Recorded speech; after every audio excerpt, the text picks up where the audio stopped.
Hi all, welcome to lecture 33। तो ये lecture से हम हमारा सेकंड कोर्स स्टार्ट करने वाला है जो बेसिकली फोकस रहेगा न्यूरल नेटवर्क्स पे। ठीक है, तो ये कोर्स में हम ये सारी चीज़ें मिनिमम कवर करने वाले हैं। तो सबसे पहले इंट्रोडक्शन टू न्यूरल नेटवर्क कि न्यूरल नेटवर्क क्या है, वो क्यों एग्जिस्ट करता है एंड सो ऑन। ठीक है, फिर हम न्यूरल नेटवर्क के मॉडल या उसका आर्किटेक्चर अंडरस्टैंड करेंगे। ठीक है, फिर डिफरेंट एल्गोरिदम्स, ठीक है, और फिर उनकी इम्प्लीमेंटेशन, फिर से हम उसको स्क्रैच से इम्प्लीमेंट करेंगे।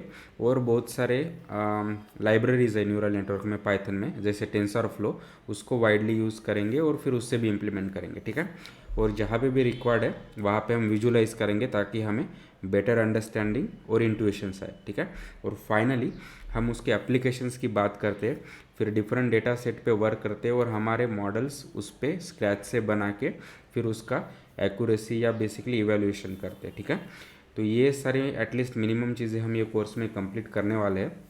So let's get started.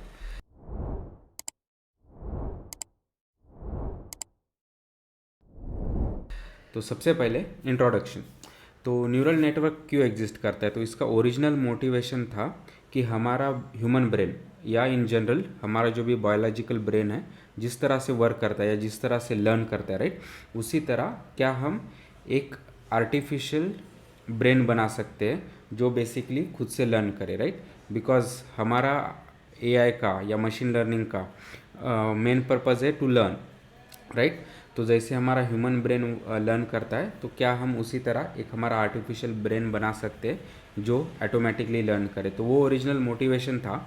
और ये बेसिकली अर्ली 80s में या 80s में और अर्ली 90s में काफ़ी ज़्यादा पॉपुलर हुआ न्यूरल नेटवर्क्स। ठीक है, और काफ़ी ज़्यादा वाइडली यूज़ भी हुआ। ठीक है, लेकिन फिर लेट 90s से कुछ उसके लिमिटेशंस फिर सामने आ गए और फिर वो उसका विंटर पीरियड चालू हो गया या बेसिकली वो बैक में चला गया। ठीक है, लेकिन 2005 में, ठीक है, उसने फिर से पॉपुलैरिटी रिगेन की है। और फिर जैसे बैक प्रोपोगेशन के एडवांसमेंट और उसका इंट्रोडक्शन से जैसे जेफरी हिंटन और उनकी टीम ने काफ़ी ज़्यादा इस पे वर्क किया।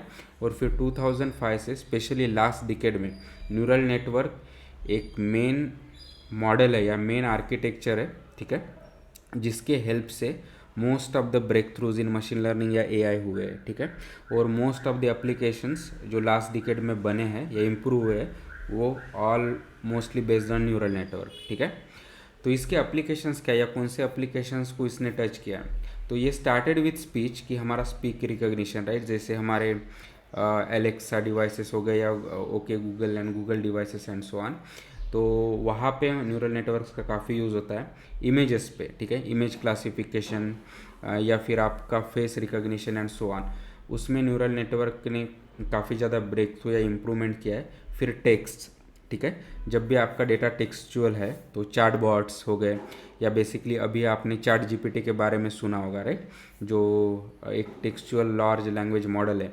तो वहाँ पे न्यूरल नेटवर्क ने बहुत ज़्यादा इम्प्रूवमेंट किया है। ठीक है, और इसके साथ साथ जो भी हमारे कन्वेंशनल एप्लीकेशंस थे, जैसे मेडिकल डायग्नोसिस हो गया या अदर एप्लीकेशन जहाँ पे हमारे कन्वेंशनल मशीन लर्निंग मॉडल जैसे लीनियर लॉजिस्टिक रिग्रेशन यूज़ होते थे, वहाँ पे न्यूरल नेटवर्क्स ने उनको आउट परफॉर्म किया है। ठीक है, तो इसीलिए अभी शायद न्यूरल नेटवर्क एक काफ़ी ज़्यादा फोकस्ड रिसर्च का और एप्लीकेशन का टॉपिक है, जिसको हम अदर टर्म में डीप लर्निंग भी कहते हैं।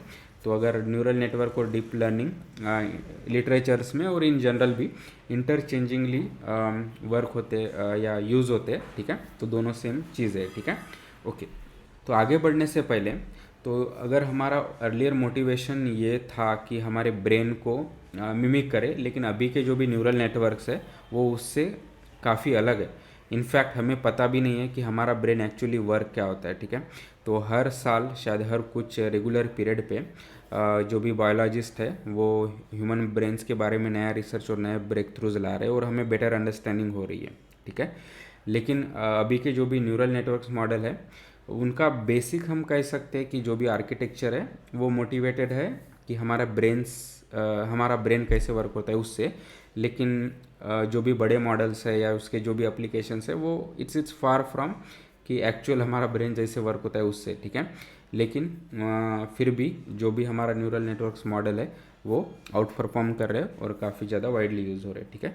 ओके, तो वाई नाउ कि ऐसा क्यों हुआ कि लेट 90s में न्यूरल नेटवर्क्स स्टॉप हो गया और अभी 2005 के बाद एकदम उसने पॉपुलैरिटी गेन किया। तो उसके दो मेन रीज़न है, एक तो डेटा में इंक्रीज़ होना, ठीक है, और दूसरा कि कंप्यूटेशनल पावर में इंक्रीज़ होना, ठीक है।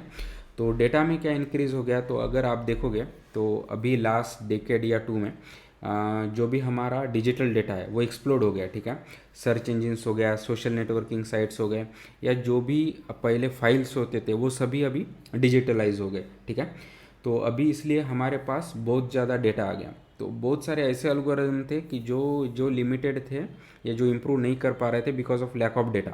तो अभी उन्होंने एकदम पॉपुलैरिटी गेन कर दी है, क्योंकि वो जैसे उनको ज़्यादा डेटा मिला तो उनका इम्प्रूवमेंट, उनका परफॉर्मेंस काफ़ी ज़्यादा बढ़ गया है, ठीक है। और दूसरी चीज़ है कि इंक्रीज इन कंप्यूटेशनल पावर, ठीक है। तो अभी हमारे पास फास्टर एंड फास्टर कंप्यूटर्स आ रहे हैं, ठीक है। ऐसे बोला जाता है कि हर 2 साल में जो भी हमारा कंप्यूटिंग स्पीड है वो डबल हो जाता है, ठीक है, या 18 मंथ्स में।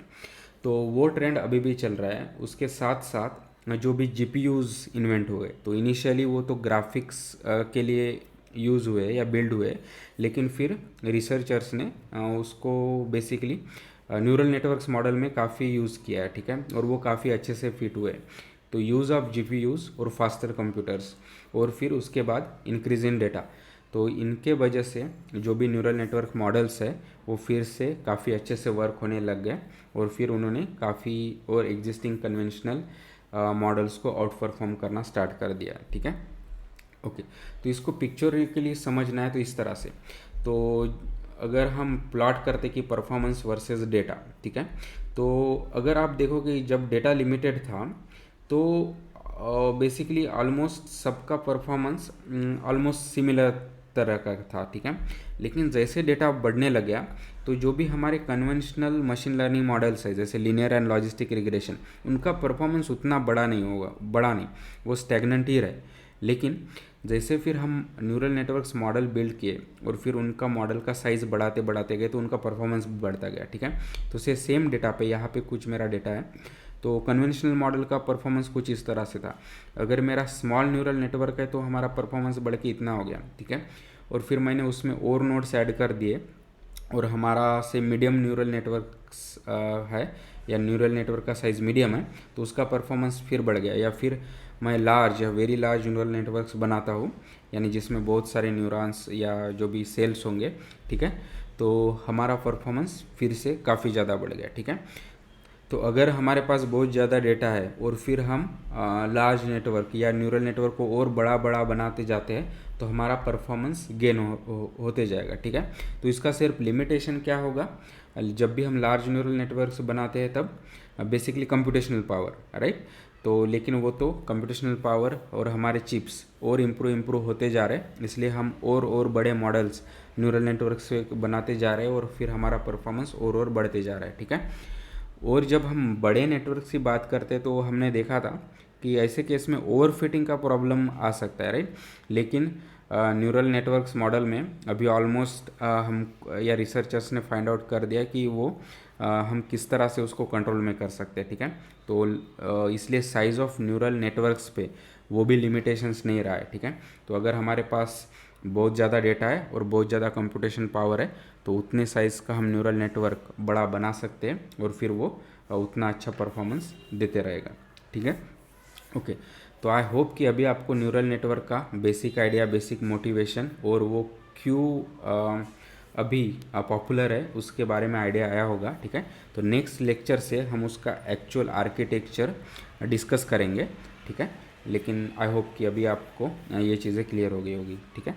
So thank you.